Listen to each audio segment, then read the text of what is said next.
The 2010 Patron GT3 Challenge by Yokohama continues on the Monterey Bay Peninsula as part of the Monterey Sports Car Championships presented by Patron. Today we'll see the highlights of the race weekend, but we also go down to Mexico to see where Patron comes from, go inside Club Patron at the track, and see race technology used on the street with Yokohama. Porsche gives us an inside look behind the scenes, and IMSA puts competitors on track for personal growth. Also in the next hour, we go inside the helmet and meet the drivers, all right here on Speed.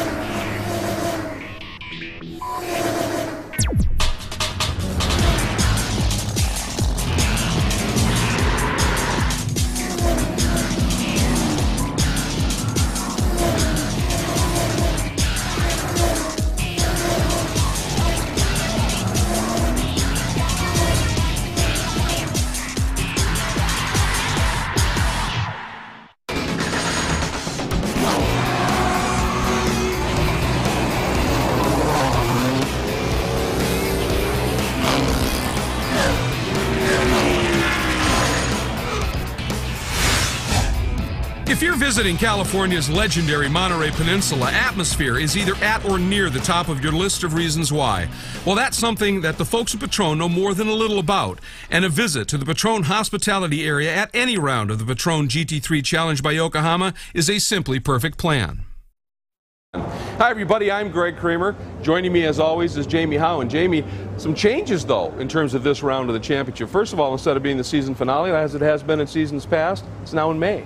It is, and in addition to that, it's no longer an endurance event for these drivers, so it changes up the weekend plans a little bit. Two normal 45-minute rounds that we're going to see this weekend, but in addition to that, we also have the returning support of both Patron and Yokohama, and of course Porsche and the wonderful cars that are on the track. We'll see more about that later. And all of that support, the one thing that hasn't changed is it continues to produce incredibly exciting action on the track.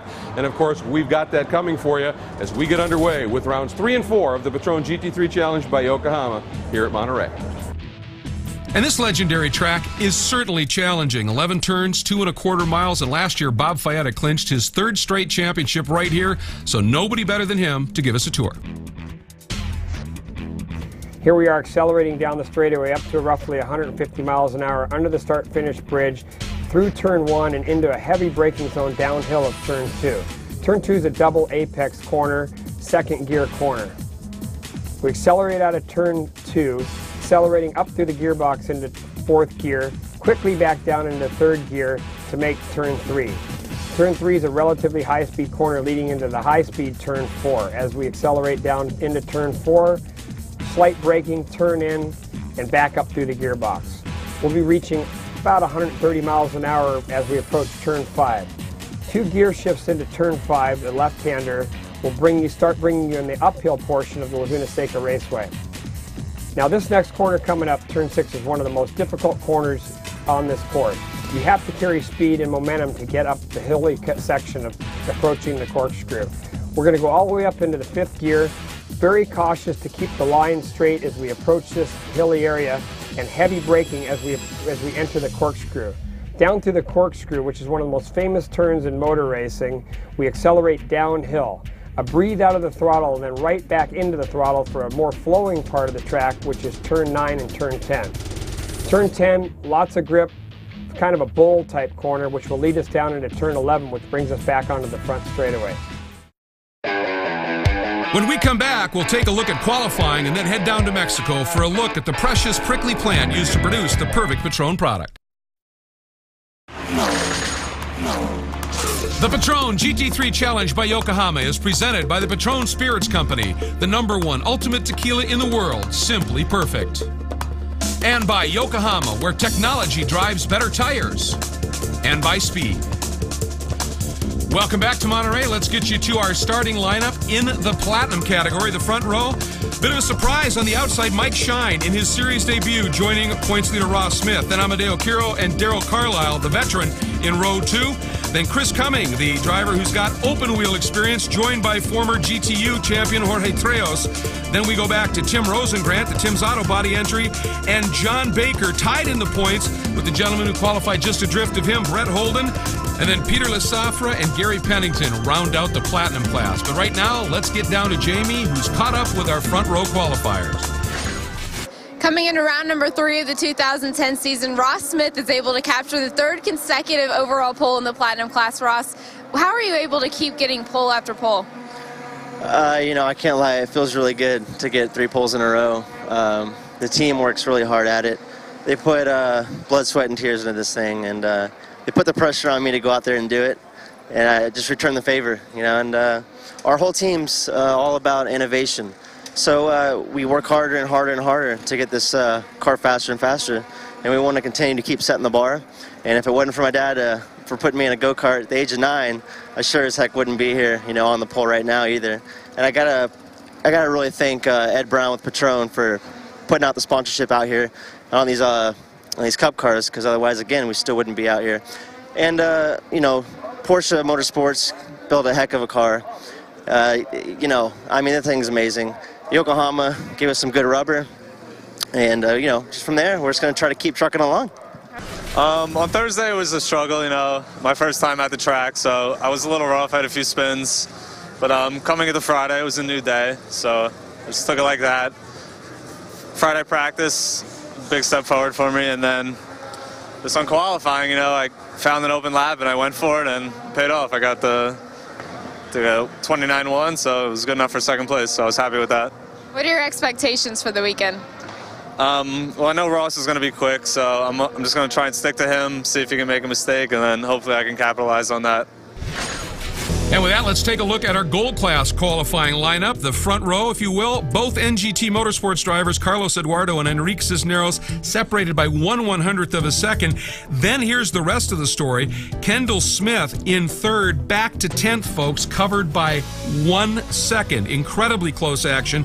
And as a matter of fact, if you go from 3rd to 15th, they're covered by 2 seconds, that entire pack. So some very, very close action out there. Of course, Kendall Smith coming in here, sitting 5th in the Gold Cup points right now, but it is Carlos Eduardo, undefeated both in qualifying. This is his 3rd straight pole and 2 wins, coming in here to lead the points. And speaking of the front row, let's find out what they're up to with Jamie. Carlos, coming into the 3rd round of the 2010 season, you're on pole again. How important is that this weekend? Well, it is as important as can be to be in the 1st place leading the points. I'm glad that I was able to beat my teammate on the last moment. Went out, and for a split of a second I was able to do it. It's all about turn 2, the start of the race. It's a very big funnel going in, and a lot of cars are trying to get some passes there. So I think if everyone makes it through cleanly, it'll be a fun race. And fun is what defines the Patron Spirits Company, so let's head down to Mexico with Jamie to find out what makes the Patron product simply perfect. Of the 100-plus variety of agave to choose from, Patron Tequila is only made from one type, the Blue Weber agave. It is the most time-intensive crop of any distilled beverage and takes 8 years to mature, develop, and ripen. We are in an area that is considered the highlands of Jalisco, and it is considered the best area for cultivating agave. Why so? Because of the altitude and the type of soil, and also in our process, in our company, in our team, we have people, engineers devoted to the agave fields, that I go and check the agave sugar level, and they choose the very raw material. So starting that is free from diseases, that is well cultivated, that has the proper age, that is ripe, mature, that we select the best agave with these conditions to produce the best tequila, that's Patron. The experts responsible for cultivating the agave are called jimadores. Using their razor-sharp colas, they are some of the most important, skilled, and trusted workers in all of Mexico. They have perfected the art of stripping away the sword-like leaves to get to the heart of the plant called the piña. They are capable of digging up, dislodging, severing, and trimming a single plant in only 4 to 5 minutes. More than 100 leaves are cut back to their bases before the head of the plant is ready. Inside the 200-pound piña lies the nectar. As the world's largest importer of 100% agave, tests are performed in the field, and only the plants with the highest sugar content in the nectar will make it back to the hacienda to be turned into Patron.